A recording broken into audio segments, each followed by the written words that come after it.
নওশাদ সিদ্দিকী পারলে 293 জন বিধায়ক পারবেন না কেন? আজ এই প্রশ্নটা করার দিন এসেছে। আজ এই প্রশ্নটা আমাদেরকে করতে হবে বন্ধুরা, যে নওশাদ সিদ্দিকী যেটা বলতে পারছেন সেটা আরো এই রাজ্যের ভোটে জিতে আসা 293 জন বিধায়ক, যে কোনো দলের সেটা হতে পারে, বিধায়ক তারা পারবেন না কেন? প্রকাশ্যে দিনের আলোয় দাঁড়িয়ে শয়ে শয়ে যারা গ্রামবাসীরা রয়েছে তাদের সামনে দাঁড়িয়ে এই কথাটা বলতে হবে। আর তারা না বলতে পারলেও এবার আমাকে, আপনাকে, আমাদের সবাইকে বলতে হবে যে যা চলছে সেটা আর চলতে পারে না। বন্ধুরা, রাজনীতি মানে শুধুই কি স্বার্থ? নওশাদ সিদ্দিকী কি বলেছেন? অবশ্যই অবশ্যই তার চিন্তা ভাবনা থেকে সত্যি এক অন্যরকম দিক উঠে আসে। এবং শুধু আজ না, ভাঙড়ের দায়িত্ব নেওয়ার পর থেকে নওশাদ সিদ্দিকী যখনই তিনি বক্তা হিসেবে কোথাও কথা বলতে গেছেন, সত্যি মন্ত্রমুগ্ধের মতো তার কথা একটি বিবেচিত, একটি বিবেকবান মানুষ দাঁড়িয়ে শুনবে। দেখুন, এই ভিডিওর পর অনেকে নওশাদ সিদ্দিকীর পক্ষে বিপক্ষে কথা বলবেন, কিন্তু শুধু সেই কথা বলাই নয়, আজ বোধহয় আওয়াজ তোলার দিন এসেছে। শুধুমাত্র রাজনীতিকরণের জন্য নয়, আওয়াজ তুলতে হবে আমাদের আগামী প্রজন্ম, আমাদের সমাজকে, আমাদের ঘরের ছেলেগুলোকে ভালো রাখতে। যে আওয়াজ তুলেছেন নওশাদ সিদ্দিকী, দেখুন তিনি কোন পার্টি থেকে বিলং করেন, কি তার ধর্ম, এই সবে আমি যাচ্ছি না, তবে তার কথাগুলো, তার চিন্তা ভাবনাগুলো যেভাবে তার কথা হয়ে বেরিয়ে এসেছে, সত্যি যে সেটা যদি আমরা করতে পারি, বদলে যাবে বন্ধুরা, গোটা পশ্চিমবঙ্গ বদলে যাবে। শুধু রাজনৈতিক গদির বদল হবে না, হবে চিন্তাধারার বদল, হবে দৃষ্টিভঙ্গির বদল, হবে সমাজের আমূল বদল। রাজনীতি মানে শুধুই আমরা কি দেখি? গদির লড়াই, ক্ষমতার লড়াই, আর না পারলে যেন তেন প্রকারেণ তাকে সেই ক্ষমতা দখল করতেই হবে। এবং ক্ষমতা থেকে যদি অল্প সরে আসার, গদি যদি হালকা হারানোর ভয় এসেছে, ব্যাস, তাহলে তার দেখারই নেই। সেটা যে কোনো দলেরই আমরা দেখেছি বন্ধুরা, কোনো একটি দলের নয়। তাহলে পশ্চিমবঙ্গ কি শুধু গদির লড়াই হবে? যে পশ্চিমবঙ্গ রবীন্দ্রনাথের, যে পশ্চিমবঙ্গ সুকুমার রায়ের, যে পশ্চিমবঙ্গ কাজী নজরুল ইসলামের, যে পশ্চিমবঙ্গ নেতাজির, আজকে সেই বাংলার এই রাজনীতিকরণ, রাজনীতি হোক তার সুস্থ পথে, কিন্তু কোথায়? নওশাদ সিদ্দিকীর কথা কেন উঠলো বন্ধুরা? দেখুন, কালীগঞ্জের ঘটনা গোটা রাজ্য জেনে গিয়েছে। তীব্র নিন্দা এবং পরিবারকে সমবেদনা জানানোর দুটোরই বোধহয় আর ভাষা নেই। সমস্ত রাজনৈতিক দল তো গেল নদিয়ার কালীগঞ্জে, কিন্তু কতজন এইভাবে ব্যাখ্যা করতে পারলেন? দেখুন, সেখানে গিয়েও সবাই বলেছেন আমরা তোমাদের হয়ে কাজ করব, আমরা তোমাদের পাশে থাকব, এবং আগামী দিনে পুলিশ যাতে দোষীদের শাস্তি পাওয়াতে তারা তদবির করবে আর কি, যাতে শাস্তিটা হয় সেটা তারা তদারকি করবে, ত্বরান্বিত করবে, চাপ দেবে, নিজেদের তরফ থেকে যা যা বলার বলবে। কোনো ভোটের রাজনীতি নয়, কোনো ঝান্ডার রং দেখে বা প্রতীক দেখে রাজনীতি নয় বন্ধুরা।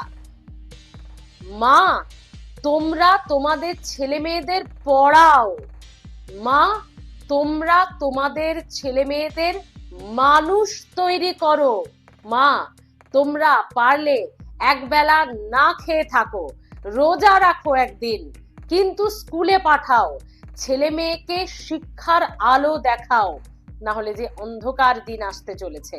আরো আরো এক তামান্না একটা পরিবার থেকে হয়েছে, এরকম আরো কতগুলো তামান্না, কতগুলো পরিবার এই দিন দেখতে চলেছে আমরা কেউ জানি না। ঈশ্বরের কাছে প্রার্থনা করব যেন সেই দিন কোনো পরিবারের কাছে না আসে, তাদের সামনে তামান্নার মায়ের মতো বুক ফাটা আর্তনাদ যেন না হয়। আর স্যালিউট সেই মাকে। আপনারা দেখেছেন যে সমস্ত রাজনৈতিক দল গেছে তাদের প্রত্যেকের সঙ্গে তিনি কথা বলেছেন, মেয়ের বিচার চেয়েছেন, তাকে টাকা দিতে চাওয়া হয়েছিল ক্ষতিপূরণ হিসেবে। কিভাবে তিনি সেই প্রত্যাখ্যান করার ভিডিও, সেই প্রত্যাখ্যান করার আওয়াজ, এক মায়ের বুক ছেঁড়া আর্তনাদ এবং সপাটের জবাব, সেও আমরা দেখেছি। যে দলই যখন আসে, আসলে কথায় আছে না, যে যায় লঙ্কায় সেই হয় রাবণ। যে দলই যখন ক্ষমতায় আসে কয়েক বছর পর, সে দলেরই যেন ক্ষমতাচ্যুত হওয়ার আশঙ্কা থেকে দেখা যায় যেন তেন প্রকারেণ ক্ষমতা কায়েম করার একটা অদৃশ্য শক্তি, কায়েম করার জেদ, অহংকার, একটা সেই কামনা বাসনা, সব মিলিয়ে সাধারণ মানুষ সাফারার। আজকে কালীগঞ্জ কেন? আজকে মেডিকেল কলেজে আমার আপনার বাড়ির লোকজন, আমাদের বাড়ির মেয়েরা পড়তে গিয়ে কি হচ্ছে, আজকে ল কলেজে আমার আপনার বাড়ির মেয়ে পড়তে গিয়ে কি হচ্ছে। আর এই রাজ্যে দাঁড়িয়ে যখন একের পর এক মানুষের বিরুদ্ধে প্রতিবাদ, অন্যায় হচ্ছে, তার প্রতিবাদ করছি কি আমরা? কজন প্রতিবাদ করছি? কিন্তু নওশাদ সিদ্দিকী বোধহয় করতে পেরেছেন। কি বলছেন নওশাদ সিদ্দিকী, কেন তার কথা উঠে এলো? দেখুন, পড়াশোনার আলো, এ তো বহু যুগ আগে কবি সাহিত্যিক যারা ঋষি মনীষীরা রয়েছেন তারাই বলে গেছেন যে শিক্ষার, বইয়ের থেকে ভালো বন্ধু আর শিক্ষার থেকে তীব্র আলো একটা মানুষের ভেতর থেকে চেতনাকে বিকশিত করার আর কিছু হতে পারে না।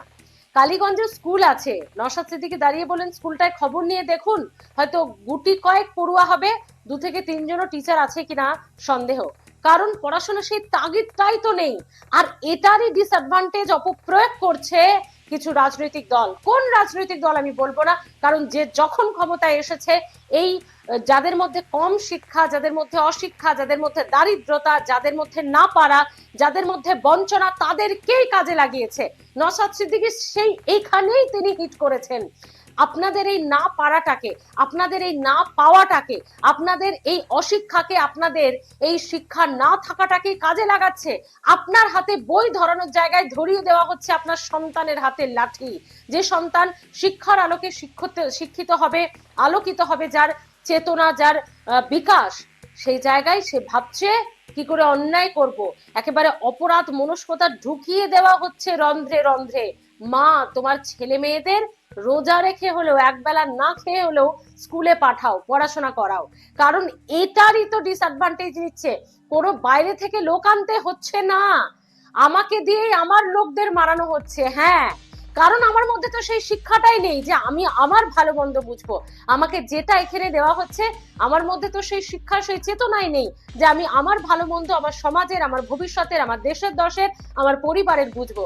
মনে হচ্ছে কিছু স্বার্থান্বেষী গোষ্ঠীর জন্য এই মানুষগুলোকে ইউজ করা হচ্ছে।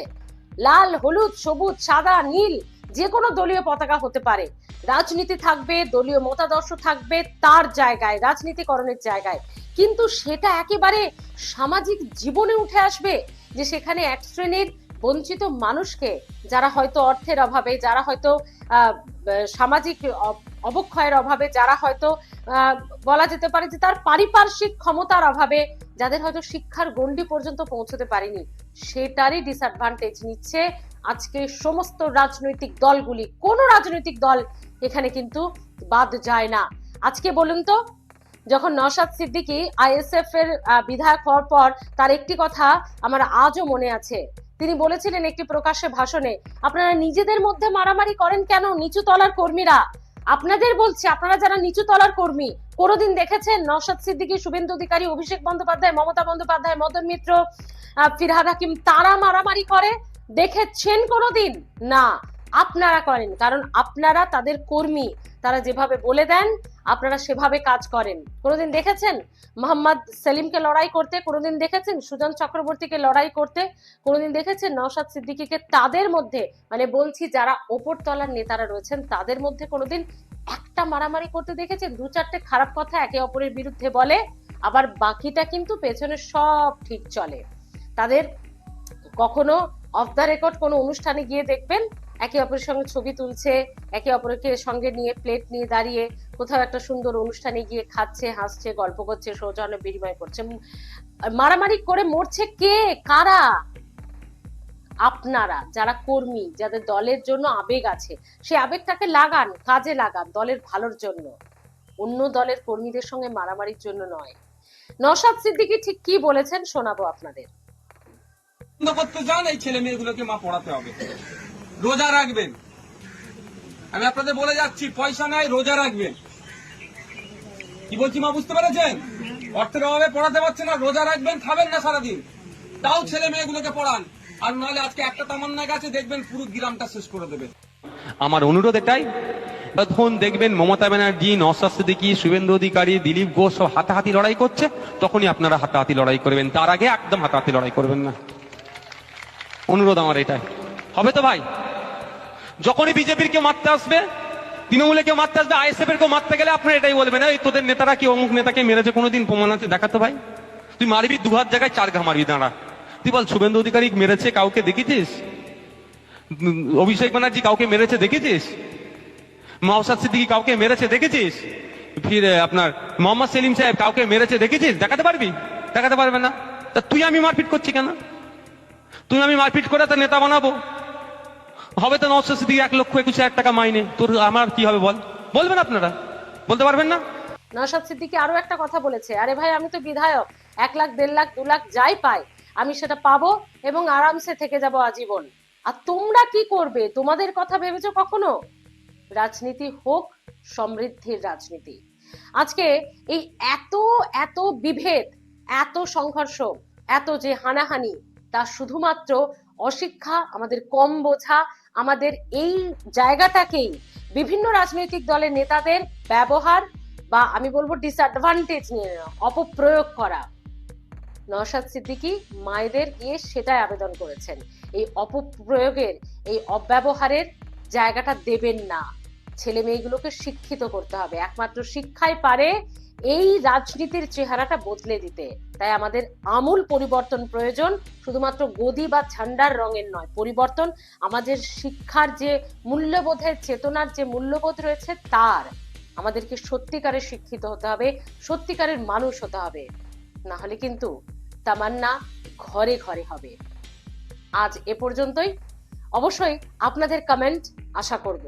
আপনি আইএসএফ এর বিধায়কের মানে নওশাদ সিদ্দিকীর ফ্যান হন বা না হন, সমর্থক হন বা না হন, যে কোনো রাজনৈতিক দলের হন, নওশাদ সিদ্দিকীর বক্তব্য যে কতটা বাস্তব, কতটা সত্যি, এটা একদম অনেস্ট মন থেকে কমেন্টে লিখুন, যে কোনো রাজনৈতিক দলের। আর পারলে লিখুন, আমি বিজেপি সাপোর্টার কিন্তু নওশাদ সিদ্দিকীর এই বক্তব্য সত্যি, আমি তৃণমূল সাপোর্টার কিন্তু নওশাদ সিদ্দিকীর এই বক্তব্যকে আমি মানি, আমি সিপিএম কর্মী কিন্তু নওশাদ সিদ্দিকী যা বলেছেন ঠিক বলেছেন।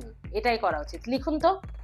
আজ আপনাদের কমেন্টের খুব দরকার এটা আরো কিছু মানুষকে বোঝানোর জন্য। রাজনীতি এটা নয়। রাজনীতি নওশাদ সিদ্দিকী যেটা বলছেন, হতে পারে তিনি আইএসএফ বিধায়ক, কিন্তু সত্যিকারের পলিটিশিয়ান এই ধরনেরই বক্তব্য রাখে। ভালো থাকবেন।